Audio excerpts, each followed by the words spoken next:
Soal pembangunan masjid di Taman Villa Meruya, pengamat Anies Kopas Politik Erdogan, ditulis oleh Jo Putra di siwar.com. Halo, selamat menyaksikan informasi dari channel Tanda Seru. Rencana pembangunan Masjid At-Tabayun di Kompleks Perumahan Taman Villa Meruya atau TVM, Jakarta Barat menuai protes dari warga setempat. Pasalnya bangunan masjid akan berdiri di ruang terbuka hijau atau RTH. Aksi itu digelar ketika Anies Baswedan melakukan kegiatan peletakan batu pertama untuk pembangunan masjid. Namun pembangunan rumah ibadah tersebut yang berlokasi di TVM Blok C dibuat tanpa koordinasi dengan para ketua RT dan warga setempat. Padahal pihak pengembang telah menyediakan fasilitas sebidang tanah khusus rumah ibadah. Jarak dari lokasi pembangunan masjid yang akan berdiri pun tidak jauh, hanya 250 meter. Inilah alasan mengapa sejumlah warga protes kepada Gubernur DKI yang seenaknya memberikan izin membangun sarana rumah ibadah di batas lahan RTH tanpa persetujuan warga setempat. Di sini kita bisa menilai bahwa betapa otoriternya Anies membangun masjid di atas lahan RTH yang seharusnya tidak boleh didirikan segala bentuk bangunan. Dalam membangun taman di lahan yang menjadi zona hijau bertujuan untuk area penyerapan air dan sebagai paru-paru kota. Selain itu, dengan adanya RTH dapat dimanfaatkan sebagai sarana olahraga dan bermain bagi masyarakat. Dengan begitu, Pemprov DKI telah melanggar perundang-undangan seperti Peraturan Presiden Nomor 60 Tahun 2020, Peraturan Menteri Dalam Negeri Nomor 1 Tahun 2007, Peraturan Gubernur Provinsi DKI Jakarta Nomor 178 Tahun 2015.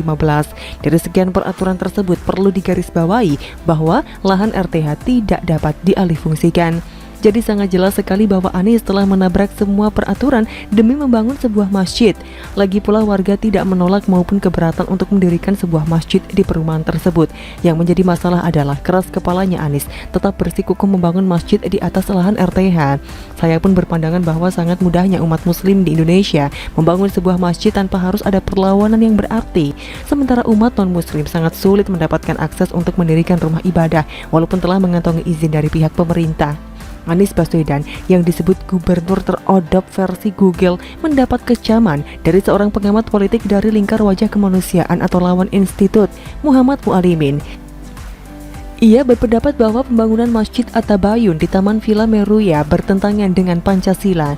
Mualimin pun mengkritik bahwa Anies telah mengambil sikap seperti Presiden Turki Recep Tayyip Erdogan, di mana ruang publik dijadikan tempat ibadah umat muslim. Ia pun menegaskan kembali Anies seharusnya bijak menanggapi protes dari warga serta mendengarkan aspirasi dari mereka.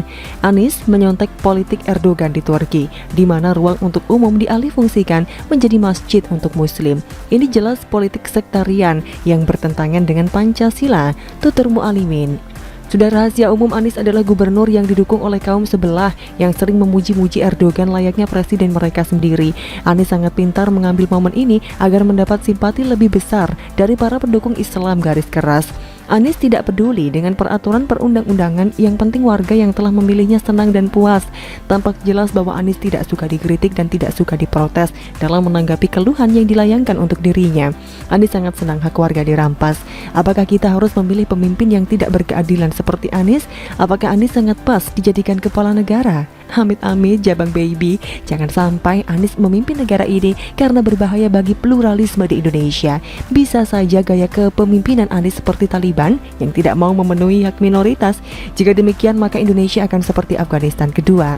Kesombongan Anies sebagai pejabat publik dengan menabrak aturan yang disepakati tentunya akan menyakiti hati masyarakat.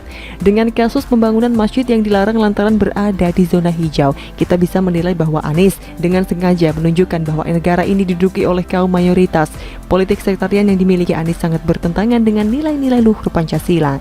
Anies juga dengan sengaja membuat hak-hak warga di perumahan Taman Villa Meruya dikangkangi. Tidak adanya rasa keadilan bagi warga yang ingin mempertahankan Taman RTH menunjukkan sikap Anies yang egois, ujub, dan angkuh. Sudah jelas-jelas pengembang atau developer telah memberikan sebidang tanah khusus pembangunan rumah ibadah, tetapi Anies menolak dengan tetap membangun di lokasi khusus zona hijau. Bagi saya, silahkan membangun rumah ibadah, tetapi yang perlu dicermati adalah bahwa lahan tersebut tidak menjadi perdebatan karena melanggar peraturan yang sudah ada.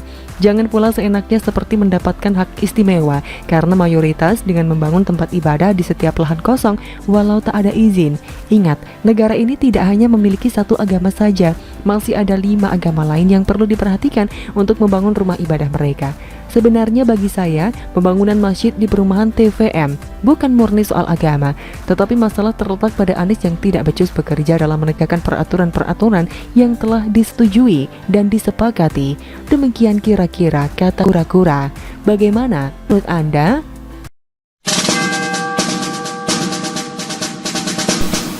Novel Baswedan ingin jebak Presiden Jokowi, ditulis oleh panjathadisiword.com. Halo, selamat datang di channel Tanda Seru.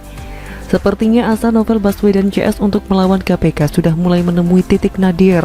Kemungkinan dia sudah tiba pada suatu kesimpulan bahwa mustahil baginya untuk memaksakan kehendaknya atas lembaga yang kini diketuai Firly Bahuri tersebut.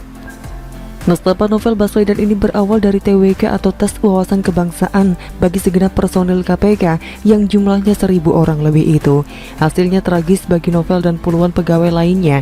Sebanyak 75 orang termasuk Novel dinyatakan tidak lulus. Tes tersebut diselenggarakan dalam rangka menindaklanjuti Undang-Undang KPK yang direvisi, di mana para pegawai diwajibkan menjadi ASN supaya status mereka jelas. Selama ini mereka hanya dikenal sebagai pegawai KPK, sementara KPK sendiri dibiayai oleh negara.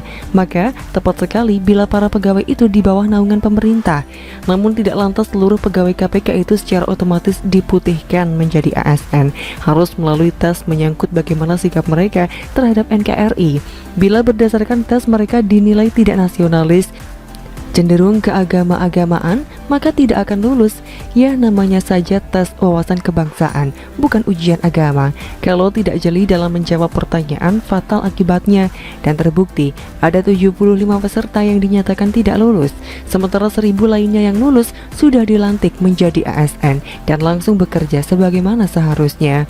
Sementara yang tidak lulus tes di bawah komando Novel Baswedan terus-menerus melakukan aksi-aksi yang sangat tidak elok, bahkan tidak etis. Mereka memprotes menyoal segala hal yang menyangkut TWK tersebut. Dalam hal ini materi tes yang menurut mereka tidak sesuai dengan situasi dan kondisi mereka sebagai pemberantas koruptor. Dalih ini jelas lucu, sebab TWK itu untuk mengetes soal jiwa kebangsaan, bukan tentang bagaimana cara melacak dan memberantas korupsi. Oleh karena itulah Novel CS terus melakukan aksi perlawanan agar mereka tidak diusik dari KPK. Mereka antara lain mengadu ke lembaga-lembaga negara yang menurut mereka bisa membantu, misalnya Komnas HAM, Ombudsman, Ormas keagamaan termasuk PGI atau Persekutuan Gereja-Gereja di Indonesia. Dan setiap lembaga atau organisasi yang mereka temui memang kompak memberikan dukungan bagi Novel CS supaya status dan hak-hak mereka dipulihkan sebagai anggota komisi anti rasuah tersebut. Mereka tidak peduli soal TWK, yang penting bagi mereka harus kembali ke KPK seperti tidak ada perubahan apa-apa. Padahal lembaga itu memang harus berubah seiring direvisinya Undang-Undang KPK. Ini yang Novel Baswedan tidak mau tahu dan tidak mau terima. Nak tenan. Terbaru, Novel CS menyurati Presiden Jokowi mohon bantuan agar mereka diterima kembali bekerja di KPK, diangkat menjadi ASN. Dasar permohonan mereka adalah surat rekomendasi dari Komnas HAM dan Ombudsman RI. Kedua lembaga ini memang mendukung langkah dan perjuangan Novel CS untuk mendapatkan kembali hak-hak mereka. Dari sini pula dapat terlihat bagaimana naifnya personel kedua lembaga pemerintah tersebut. Sebab ada urusan apa mereka membela segelintir orang yang tidak lulus supaya diluluskan? Kalau misalnya tuntutan mereka di ACC pemerintah dan mereka kembali ke KPK dengan status ASN, bagaimana perasaan ribuan orang yang lulus TWK kemarin? Bisa jadi mereka semua akan kesal dan dongkol. Sebab apa gunanya tes tersebut apabila peserta yang tidak lulus belakangan diluluskan juga hanya berbekal surat rekomendasi? Lebih baik tidak ada ujian TWK. Demikian pasti gerutuan mereka. Di samping itu, langkah Novel Baswedan menyurati Presiden untuk meminta dipekerjakan kembali di KPK adalah suatu bentuk arogansi yang luar biasa, yang memandang rendah bangsa ini. Mosok gara-gara tidak lulus tes kerja harus meminta bantuan Presiden supaya diluluskan dan dipekerjakan. Perilaku ganjil ini kurang lebih sama dengan AHY yang dikit-dikit mengirim surat ke Presiden, dikit-dikit meminta klarifikasi, dikit-dikit menuding Presiden dan sebagainya. Hal ini karena jiwa kanak-kanak AHY masih kental, yang merasa dirinya anak Presiden presiden yang bisa melakukan apa saja. Atau dengan kata lain, sifat manja sebagai anak orang yang pernah menjadi penguasa di negeri ini masih utuh dalam diri AHY. Kalau saja AHY sudah merasa dewasa sedikit saja, maka dia tidak begitu mudah mengambil jalan pintas, semisal gampang menyurati dan meminta klarifikasi presiden yang bukan lagi bapaknya. Kira-kira seperti itulah yang terjadi dengan Novel, yang selama ini merasa dirinya sangat penting, sehingga merasa bahwa seorang presiden pun layak dia libatkan dalam setiap masalah yang dia hadapi. Mestinya Novel paham bahwa adalah tidak mungkin bagi seorang presiden untuk turut campur urusan KPK. Salah-salah nanti disebut intervensi. Kalaupun sebelumnya presiden menghimbau agar hasil TBK tidak serta-merta dijadikan dasar pemberhentian, itu hanya berupa saran atau masukan semata. Sebab pada akhirnya KPK sendirilah yang tahu apa yang mereka perlukan dalam rangka membenahi lembaga itu. Kalau mereka yakin bahwa tes KPK itu penting untuk menjadi tolok ukur atau dasar untuk menjadikan KPK menjadi lebih baik, lalu mengapa yang tidak lulus tes akhirnya diterima juga? Sama saja bohong. Dan yang Novel Baswedan lupakan adalah apabila misalnya Presiden Jokowi meminta KPK agar menerima kembali pegawai yang tidak lulus tes itu, kira-kira apa reaksi yang timbul di luar sana? Sudah pasti kepala negara akan dibully dan diolok-olok sebab menafikan hasil tes. Ini presiden buruk, sebab siapapun yang tidak lulus tes akan mengadu ke Komnas HAM, Ombudsman, PGI, dan lain-lain. Kemudian berbekal rekomendasi dari lembaga-lembaga itu akan menyurati presiden supaya diluluskan. Kacau balau. Namun yang lebih fatal adalah jika ini dimanfaatkan oleh lawan untuk menyerang dan mendiskreditkan presiden hingga dituding melabrak aturan yang berlaku. Fatal bukan?